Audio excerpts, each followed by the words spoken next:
আমি ভিডিও আমি জীবনে দেখেছি, শুনেন।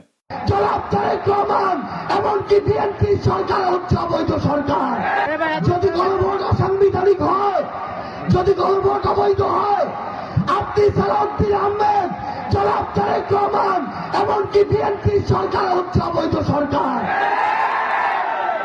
এই গণভোট যদি অসাংবিধানিক হয়, সালাউদ্দিন আহমেদ অসাংবিধানিক স্বরাষ্ট্রমন্ত্রী। গণভোট যদি অবৈধ হয়, তারেক রহমান অবৈধ প্রধানমন্ত্রী। আমরা স্পষ্ট করে একটি কথা বলতে চাই, আগামীর বাংলাদেশে কাউকে ছেড়ে দেওয়ার রাজনীতি আর আমরা করব না। সম্মানিত জামালপুরবাসী, আওয়ামী লীগের সময়ে এখানে কায়েদে আজমের পর অনেক আজম এসেছে। তারা যদি 10,000 কোটি টাকার কাজ এসেছিল, 5,000 কোটি টাকা লুটপাট করেছে।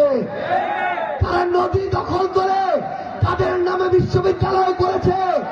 এই জায়গাগুলো দখল করে তাদের বাপদাদার সম্পত্তি তৈরি করেছে। এখন আমাদের সময় এসেছে সেই অভ্যুত্থান পরবর্তী বাংলাদেশে আর যেন নতুন কোন আজম তৈরি না হয়।